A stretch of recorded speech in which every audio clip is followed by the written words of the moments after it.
I've been on teams where they have leveraged data analytics just by using an Excel spreadsheet, right? So that is kind of the start to that. And then you can get into other areas where they are leveraging Python scripts to perform their data analytics.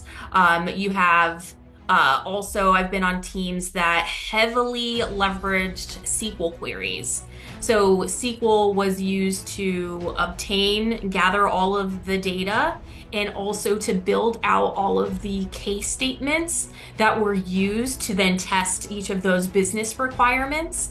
And then that was fed into a visualization tool, those being Tableau, Power BI, whatever your team currently has access to, as a way for the audit team, the financial audit team, or management to easily consume the results of those tests. There are requirements, mostly from those heavily regulated industries, where you have to test certain things on a yearly basis. So those are always at the top.